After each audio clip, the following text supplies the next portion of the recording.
All right, we'll go ahead and get started just to be respectful of everyone's time. I'm sure this is everyone's first virtual lunch and learn you've done in a long time. Just kidding. So what we'll go ahead and do, I'm going to kick us off. Thank you all so much for joining. Really today, our topic of discussion is going to be attracting and retaining the right talent. And yeah, so this is actually a multi-part series that we have been doing in partnership with ASA. Yeah, so without further ado, I'm really just going to go ahead and kick us off. Our two presenters today, our first presenter is going to be Pat Chappell. He's with Senior Enterprise Sales with Strategies Group. And our second person who will be presenting is Kimber Crumlish. She is the Director of Channel Development with Workforce Go. So if you have any questions regarding around workforce, which I'm sure everyone does, feel free to throw any questions you have in the Q&A box. At the end, we will be going back and answering questions. So you think of anything, throw it in there, and we will, like I said, we'll just kind of be trolling the Q&A box and just answering questions at the end. So we'll go ahead, we'll start us off. I will let Pat Chappell get us going, and then we will get going from there. Good afternoon, everybody. Thank you for joining us today. I hope you're having a good lunch or had a good lunch. And we're going to take just a couple minutes to kind of level set. As Megan mentioned, this is a third in a series of seminars that we've done for ASA, which we certainly appreciate it that we have opportunity to do that. We're going to check a couple of things about before we get started with this process, some of the challenges that you face and determining your ideal job, so that we then can kind of segue into how will all that fit with attracting and retaining the best employees. Just a little bit about Strategies Group. We've been around since '84. We are a representative of multiple vendor products, and Workforce Go is our featured product for human capital management and HR. Acumatica and some of our other products have HR-like functionality, but they kind of stop at things like tracking 401k information and perhaps renewal or upgrades to pay and things like that you'd find in a typical payroll system.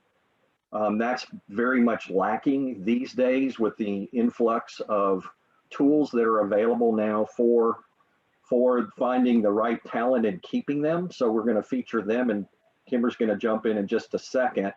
Just a couple of things that are kind of interesting. Believe it or not, the oldest ongoing company in the world, not just construction, but oldest ongoing company in the world is Kongo Gumi, which is a Japanese firm that was started in the 1400s, and they basically were building religious buildings. So what's really interesting, though, is the issues that they face them are really the same. So we've already talked in a previous session about finding and securing profitable work. We've talked about how we make more money on the work we get. Today, we're going to talk about finding and keeping the best talent and what are the challenges and what are the things we need to do for that. We'll also be talking in the future about risk management, reducing overhead and infrastructure costs, and how do we develop and maintain great client relationships, because it's always easier to get business from somebody you've done business with before. And then in particular in the specialty contractor and subcontractor space, what kinds of ongoing revenue streams are there that we can take advantage of? The problem, though, is that most of what we do is pretty hard. The hard truth is that over 30% of the projects that are in flight right now don't have repeatable processes for scheduling and resources. Hopefully that doesn't sound familiar to you, or if it is, it's your competitor and not you. So we're going to talk a little bit about that today.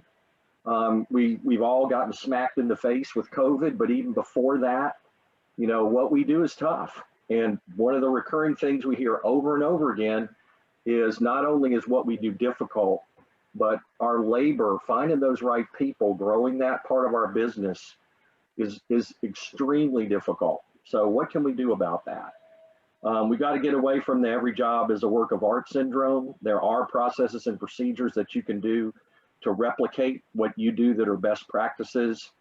But of course, you need to understand your cost. And with most of you in the subcontractor market, since you self-perform the majority of your work, then really understanding your costs, particularly your labor, which is probably your biggest cost, having a really detailed understanding of that is critical, as well as being able to build out standard procedures and best practices. That's difficult to do if you don't have a platform to support that. And then when you do have them, there's still most of that is, we hear about this digital transformation. The problem that we see over and over again, even today, is that even if you do have systems, most of the time they're still manual. And so they require too much manpower. And because they're old, most of the systems that are out there, unless you've recently replaced something, are pretty difficult to use, and maybe they don't have the flexibility and the functionality that you might need to support your growth plans and to mitigate your risk. Speaking of risk, not being able to talk to the field, and this is a big component of Workforce Go, and that's the ability to have good communication between the field and the office, and some self-service things that employees can do. And that prevents you from finding out about things when it's too late to fix them. And then, of course, this still sort of blows my mind, because there are multiple systems out there, doesn't mean that they all talk to each other. So the average project manager in the construction industry still has 8 apps on their smartphone or their tablet, and they don't talk to each other. So what do we do about that? What we think we really need to do is to take the time and look at 3 successful projects and ask yourself a bunch of questions like, what labor issues did I actually have on this job? So what was our experience? What was the impact? Was it a lack of productivity in a particular crew? How do I identify that and make sure that that doesn't happen again? That's just one example. We need to get a better grip on our actual and our indirect costs, our direct and our indirect costs. So that labor burden, that piece that the government makes you pay, plus the benefits that you have to do that are all specific to your very expensive labor costs, continue to drive that number up. You need to know what they are. Just knowing an average burden for your entire labor force isn't usually good enough, because if you blow something in one cost code or one phase of construction that has a lower burden rate than in another place, then how do you know how to bid the next job? So you really need to know that, as long as the basic numbers like gross and net margin. And then ask yourself, well, what did we do that was better than expected, and how do we repeat it? So then you have the other questions around previous seminars. How did I get the work? Did I overspend or understand against my estimate? And probably a question that we don't usually want to ask ourselves, because we need the cash most of the time, but would I ever want to work with this company again? So those are the kinds of questions that you need to ask yourself. It will pay for itself multiple times over if you can just take the time, and that's the problem. Most people won't do it. But there's gold in those old jobs, even if they're closed. There's lessons learned that can make you much more successful on future projects. So, what's the blueprint to doing this? Define your job, find the work, estimate for profit. Not just estimate for profit. That's crucial. And you need to know, your costs in enough detail to know where that profit's coming from. It just can't be, I made $10 at the end of the job, so I made a profit. You really need to know that much more detail. That's all in the pre-construction phase. Once we start the work, we need to plan it out, and we really need to perform and monitor, again, especially your labor costs. And some of those tools are available that you'll see a little bit in a few minutes. Analyze the work and repeat it. So there are platforms out there for this. The connected cloud for the field and office is a way to bring all of the individual tasks that we do in both the pre-construction and construction phase, everything from estimating to service management. Today, we're going to focus on human capital management, which is, I guess, for lack of a better explanation, which Kimber's getting ready to tell us, would be the old definition of what human resources were. So I'm going to turn it over to Kimber now. Kimber is with Workforce Go. She'll tell you a little bit about herself, and then she'll take us through her part of the presentation. Thanks again for joining. Thanks, Pat. I'm thrilled to be here. I appreciate so much the opportunity to talk to you about Workforce Go and attracting and retaining the right talent in today's highly competitive labor market. As we think about technology that is really critical to the successful completion of your projects, I think HCM ranks pretty high on the list in terms of importance. The Workforce Go HCM platform delivers a seamless solution designed for flexibility and ease of use. It combines all of the components that you see here in our little horseshoe, from HR, talent, payroll, and time, and we do that all in a single unified solution. And it's a tested solution that has the certifications of major ERP and accounting solutions out there. Next. So why Workforce Go, our HCM difference? We know that the landscape for HR solutions is very crowded, to say the least. So our Texas-based organization ensures that customers enjoy a smart and personalized service experience with the right guidance that's really based on the role that empowers you to be more effective in your day-to-day operations. We offer a truly unified platform with a single point of truth, one employee record from the very first interaction that person has with your organization till they separate from you. We like to say from hire to retire. And over the past several years, we've really built out our construction industry footprint. We have over 160 construction industry clients that use the Workforce Go platform, and we really live and breathe the things that impact your organizational efficiency. And finally, a disjointed, pieced together solution can really spell trouble for your users and your employees. So that connected work experience is just critical as you evaluate technology for your organization. So we'll start with the connected hiring process. It's a critical part of that connected work experience. And that process typically looks like this. We begin with job creation, move into applicant gathering and evaluation, and then from there into selection, pre-boarding, and onboarding. And of course, retention plays a huge part in contributing to your bottom line. So I could literally spend all day talking about each one of these components, but we're going to keep it pretty high level for in the interest of time today. And when you're thinking about this process for your organization, you need to think through it through two lenses. One is through the eyes of your applicants and how your applicants are going to be experiencing your job creation, the collection of their information, all of those steps there. And then the other side of that is through the lens of gaining and measuring your operational efficiencies. And there are really three key metrics that we look at while we're doing that. The first is time to fill, which is how long it's going to take to get your jobs filled.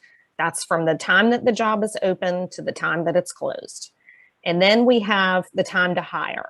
And that is how long it takes the applicant to go from applying to getting an accepted offer from them. And you want to be looking at those for efficiencies.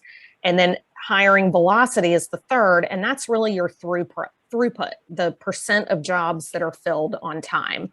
There are lots of metrics that go into this, but those are really the big three that will help you, get that efficiency that you're looking for. All right, so the first step in that process that's critical to getting the best candidates into your hiring funnel really starts with your job descriptions. These are some best practices, right? Your job descriptions should be clear and use everyday language. Don't overload them with acronyms that only you and your employees understand. You want to make sure that you're packing your job descriptions with keyword phrases that you would use to search for a job. There's something like 80% of recent job seekers use online resources. So they have to be able to find you, and keyword phrases are an important part of the way that search engines and job boards optimize their ability to find you. You want to make sure that you're emphasizing both current pay and earning potential, include things like benefits, apprenticeship programs, or advancements potential. Anything that you think will market your organization to prospective applicants and employees is something that you should really be including in your job descriptions. And if you're going to expose employees to new or emerging technology, like maybe drones that you might use on your job sites, things like that, those are bells and whistles that particularly a younger market is really looking for in their job search. So keep that in mind. And then QR codes, we're recommending that you add this to your job descriptions, particularly if you do job fairs or anything where an applicant, you'd want to grab their attention quickly, allow them to scan and get that information and apply. So there are many effective ways to reach candidates, right? By far, the one that I'm asked about most is how do you effectively use job boards? So let's talk about that for a minute. So the big four that you see here, Indeed, ZipRecruiter, Snag a Job for hourly employees, and Career Builder, are kind of the ones that are top of mind for most job seekers. They're highly effective. They keep applicants highly engaged. The problem is that they're crowded, right? There's lots and lots of jobs coming at your applicants there. And the other thing that these guys love to do is bombard the applicants that you're working with other jobs that they might be interested in while you're trying to hire them. So it makes it even tougher. So one of the things I want you to keep in mind is that according to Better Team, more than 50% of applicants say they will not move forward with a company with a bad reputation, even if you offer them higher pay. So if you're on these job boards, you need to be paying attention to your organization's ratings. It's just like a product rating or something like that on Amazon. You want to make sure that you're staying on top of these, looking for any trends that you might need to correct, and addressing any concerns that people have. There are other more targeted options that I think you guys would benefit from taking a look at, particularly if you're having trouble finding people, and frankly, who isn't right now. Your constructionjobs.com, ihireconstruction.com, and roadtex.com are three really good job boards. They get high marks, and they really specialize in finding the people who are most interested in working in this industry. So check those out if you haven't. Your diversity jobs will help with things like diversity, equity, and inclusion efforts your organizations may be focused on. The National Association of Women in Construction is a great resource for attracting this cohort of applicants, and they also have a really great job board. So keep that in mind. Recruit Military and Helmets to Hard Hats, which is a nonprofit, are two really good resources for veterans and folks in this cohort. And then for hard to place or second chance hiring, Goodwill, tried and true brand, very high name recognition, and it's a great asset for you to check out if you're targeting those folks. Speaking of hard to place, I want to make sure that everybody is familiar with the Work Opportunity Tax Credit, also known as WOTC. The overall concept here is to hire those folks who have been traditionally hard to place and reward you with a pretty hefty tax credit. So on the left-hand side of your screen, you see the qualifications for which hires can help you get that credit. And then you can see that the credit there is pretty substantial. So definitely be thinking about this and adding this to your, bag of tricks or tool belt, if you will, as you work through attracting your candidates. Speaking of candidates, the process that you use to collect your applicant information, people have busy lives, right? We're all very easily distracted, and the data supports this. You have about 5 minutes or less in the initial interaction with a candidate before they move on to something else. So you want to start with collecting just the basic information that can be provided easily, like contact information and any pre-qualifying or knockout criteria that you may want to use to immediately rule someone in or rule someone out from hiring. This process must be mobile friendly. I can't stress this enough. 77% of all adults in the United States have a mobile phone, and you can bet that they are using it to apply for jobs. So your application process needs to be mobile friendly. And particularly in that cohort of women that we're all trying to attract, as well as middle folks or younger folks, younger than me at least, 35 to 44, they're most likely to use phones for job searches. So make sure that your process is mobile friendly. Quick to complete. You want the ability for your employees to apply or refer their friends and colleagues. And I highly recommend to any client that I work with that you make sure that you apply as an applicant at least once a year, and you will be amazed at what that process looks like. As we continue and move into evaluating candidates, the old way of hiring people where we might have, kind of a casual conversation followed by a gut instinct hiring decision, that'll get you a successful hire about 6% of the time. And I tell you, in my decades of doing this, I haven't worked with many clients that say, I want to hire mediocre and unmotivated employees that will leave in about a month. So this strategy for evaluating your candidates gives a little more meat on the bone, right? So we'll start with the concept of skills-based recruiting. And this ensures that you're spending time on the right candidates, because what you're doing is stripping out a lot of the fluff that people might put on resumes or that you may be collecting in your job application, and defining the skills that are needed for the job you're trying to fill and matching those skills to the candidates who apply.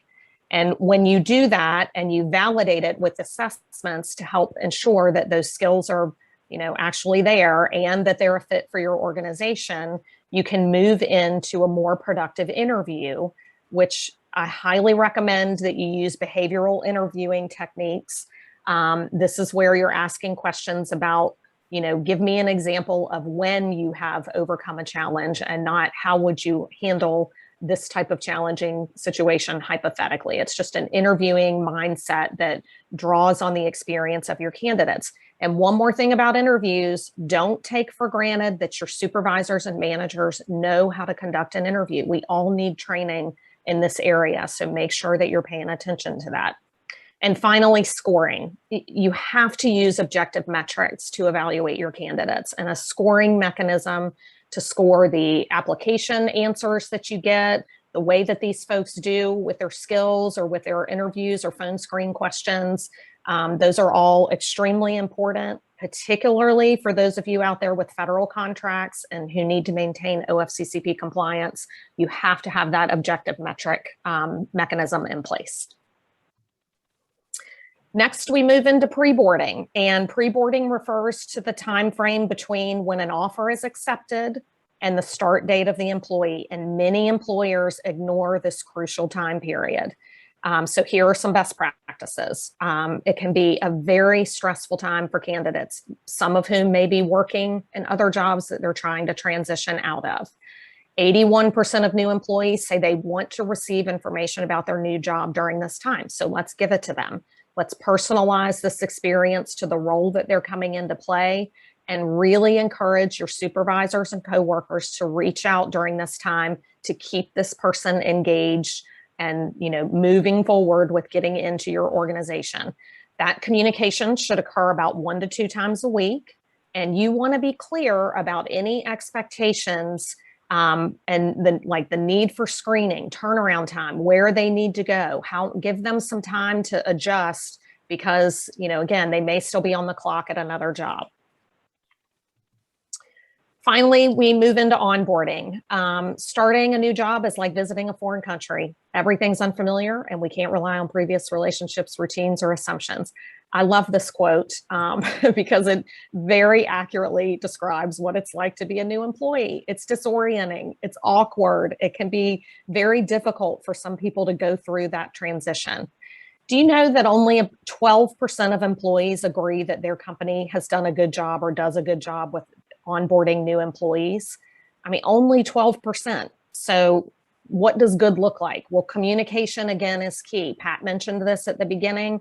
We talked about it just now with pre-boarding, onboarding. it is critical. It's an all hands on deck experience. So everybody in your organization, has a vested interest in this employee's success really needs to be involved in this experience.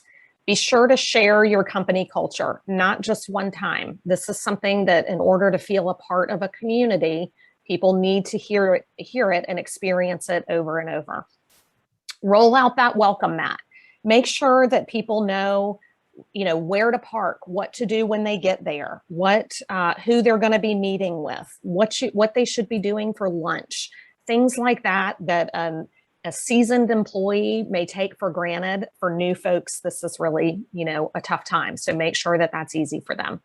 Don't overwhelm them with paperwork, right? We should have electronic paperwork that's easy to complete. We already have all their data, so we should be getting that on to the paperwork that they need to fill out to get their benefits enrolled, and filling out those W-4s and I-9s and all of that electronically. And finally, all those tasks that need to be completed. We all probably have our new hire checklist in some way, shape, or form. Those tasks should include reminders. I mean, if you want me to show up for a dentist appointment, right, I need to get a reminder. So I think most people that need to stay on top of things kind of rely on those too. Because a third of all new employees leave within the first 6 months, and that is an unacceptable statistic. And when you look at why they're leaving, onboarding is a critical component of that. So pay attention to that if it's not something that you've been focused on. All right, now that we have them in the door, we need to focus on their training and their safety. Estimates say that companies save $4 to $6 for every $1 they spend on safety training programs. That's probably not a surprise, right? So when we look at where our trends are for this year, we're looking at increased compliance efforts and crisis mitigation and management. Real-time incident reporting and tracking is key to managing those two components. Employee assistance programs, telehealth services, and preventive health are part of a larger trend focusing on the physical, mental, and emotional health of your workers. And there are tools out there that allow you to do that. Smart PPE, whether it's hard hats that monitor body heat and help prevent heat-related injuries, or smart gloves that send an alert to a supervisor when they're not being worn properly. These are things that are new and innovative technology, and we're expecting more of an emphasis on this kind of tech going forward. Next. And finally, to give you some help on some training resources here, the majority of U.S. workers say they need more safety training. So if you're looking for materials in that area, Open Sesame is a great online resource, and Allison, these are both marketplaces for training content and materials. And then the Workforce Go OSHA Safety Store has a ton of resources and materials, from job work posters to safety and compliance materials, things like that. So be sure to check that out. It's on our website. And I'll just note, for any of y'all joining us from Georgia, there's a training tax credit available that really pretty much reimburses you for any money that you're spending on training. So make sure that you are taking advantage of that. And finally, retention. Back when I was a new manager, managing call center employees in Atlanta, Georgia, my mentor there told me, Kimber, employees stay because they feel valued. That's it, right? That's really the bottom line. So how can we achieve that?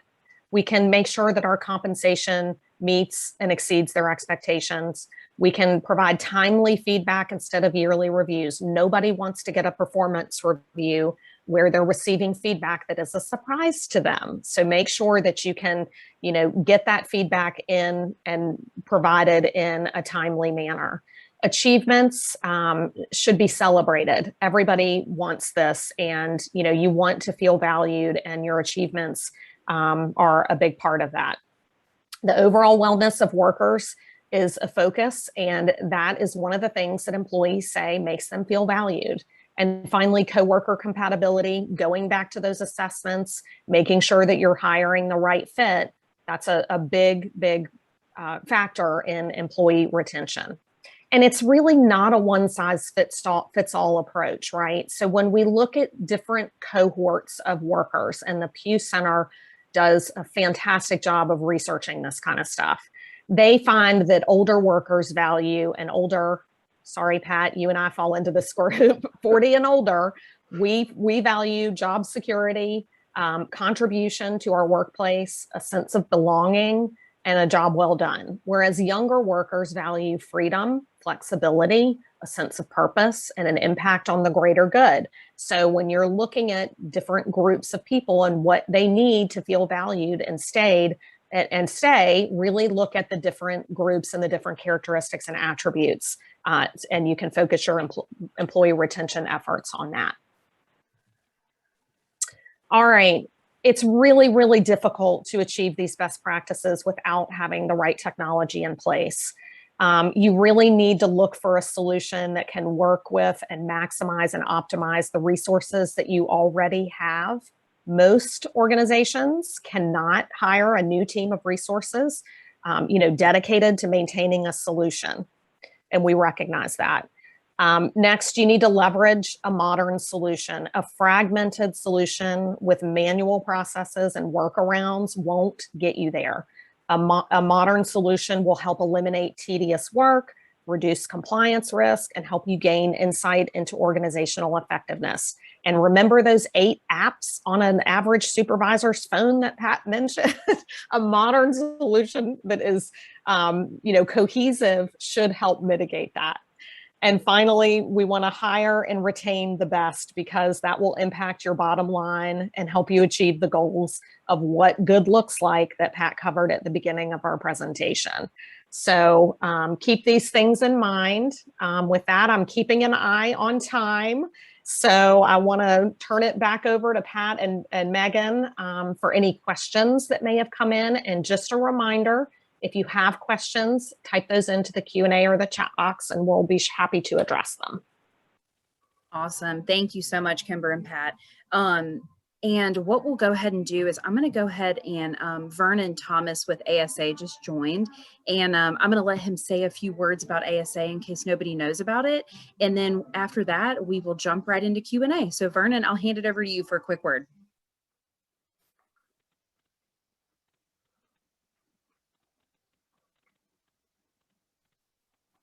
Vernon, are you on mute? Oh, he may be. Well, that's okay. Yep, we'll just go ahead and jump right into Q&A. And then, so let's see. So we did have a couple of questions come in. The first one is, besides job boards, what are other ways for finding applicants? So what are some ways that you can recommend finding applicants? Yep. So job boards are definitely a big component of that. Let's see. I would recommend an employee referral program if you don't already have one in place. These are proven to be highly effective ways to increase your pool of quality applicants, right? Somebody's going to be very reluctant to recommend someone for a position if they're not sure that they're qualified and would be a good fit. So I would implement that, and I would think about different ways to incentivize participation in those programs from your employees. It can be certainly cash or compensation based, but it could also be an extra vacation day or anything that helps motivate those employees, an Amazon gift card. I mean, anything like that would be a great way to get that in. I would also recommend, there are a ton of other nonprofit organizations, trade programs.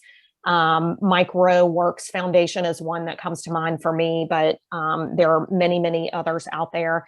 And then you have to be thinking about your social media presence, which I know, again, at my age, that's not something that I particularly love, but something like 80% of job seekers say they're very likely to use social media in some form, some way, shape, or form.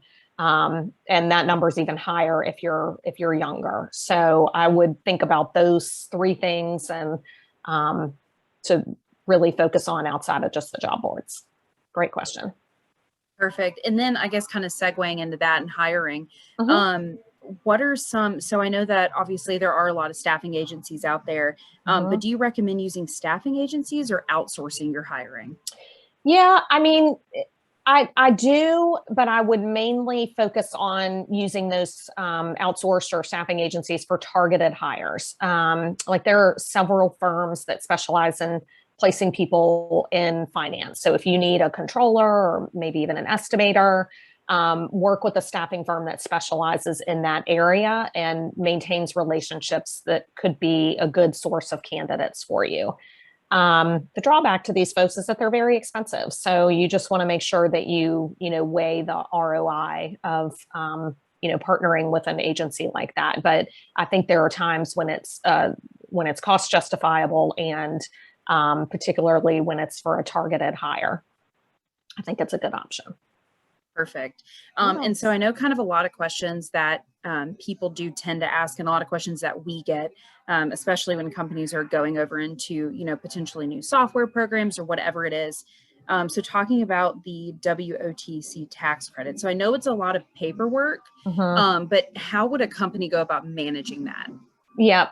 And it is a lot of paperwork for sure. Again, this is one of those things where it's tough to manage manually, and for one person that probably already has a full plate and a full-time job. There are organizations out there that help you with this.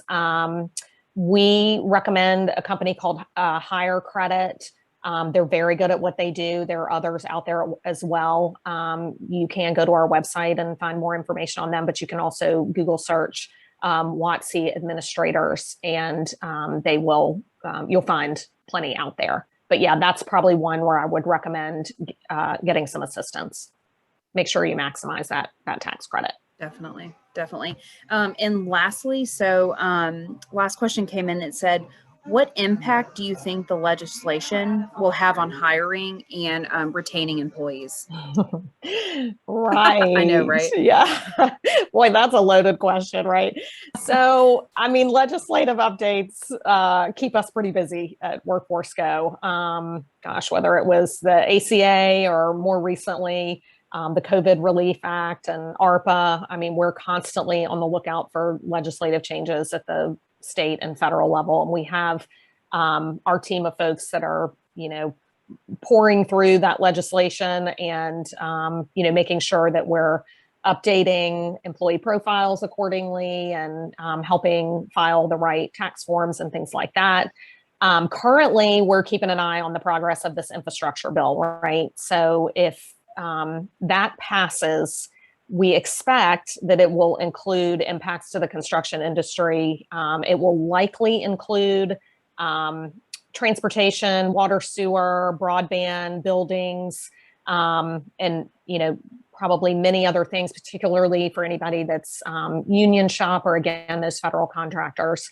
There's going to be impacts to you, and as it relates to your hiring and your employees. So we're watching that legislation very closely. Of course, it will change, and we never really know what's going to pass or what will be included until it's actually done, right? It's not done until it's done. So we are watching that closely, and you can subscribe to our blog, and we always put updates there for our clients and really anybody to take advantage of.